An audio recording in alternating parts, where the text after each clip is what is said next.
Hi, I'm Dr. Peyton Tantz of New Paradigm Psychology, and I'm here today to talk to you about the topic of my next upcoming workshop on November 17th at the Hive in Marin, and that is wielding the sword of discernment and claiming our sovereignty. So, what is the sword of discernment? Okay. This concept actually comes from Advaita Vedanta psychology or Vedic psychology, we could say, which they really talk about this in a very sophisticated way as a function or faculty in the mind or in the psyche.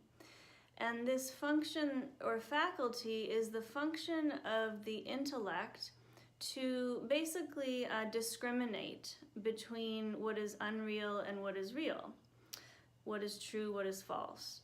So it's the function of determining what we believe to be true. Now, this assumes that we have the ability to do this function, which honestly in our Western culture, maybe other cultures as well, but at least I know it's true here, is kind of a foreign concept, actually. You know, we're sort of programmed and conditioned in general to believe that we need to look outside of ourselves to determine what is real, you know. I think it's time that we change that, and I think it is changing. So therefore I'm bringing this forward. So let's look at how this actually plays out in the field of our experience. So in our day-to-day lives, we're constantly going through, I would say, a three-step process. We're having experiences in the form of taking in information through our senses, whatever the experiences are. We're having experiences. We're then filtering those experiences through a processing center, let's say, in our psyche. I like to think of it really as, you know, data processing. We're taking in data, we're processing that just like a computer would process data according to a set of principles, beliefs, some kind of organized set of information.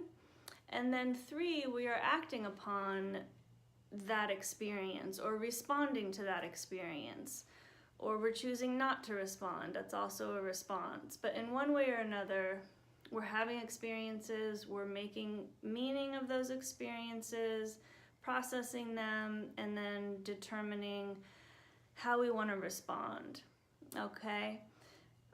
So the function of discrimination and discernment is that in that number 2 part of the process, where we're fielding the experience, we're reflecting upon it, we're determining what meaning we're making of it, and then asserting our will in choosing how we want to respond. So the function of discernment really is sort of partially both of the determination and then taking action, asserting the will is also part of the same function. So in order for us to live in a discriminating way, we have to actually have enough inner space inside of ourselves and the intention to be reflective on our experience and to actually contemplate and think about what we believe or what we value, and then therefore what we're going to do or how we're going to respond. So all of that has to become a conscious process. You know, once we've gone through, you know, certain things and we've come to certain conclusions about a thing, we don't need to continue processing it every time because we've sort of asserted a certain sense of knowledge about that thing that then just becomes kind of automatic without having to think it through again.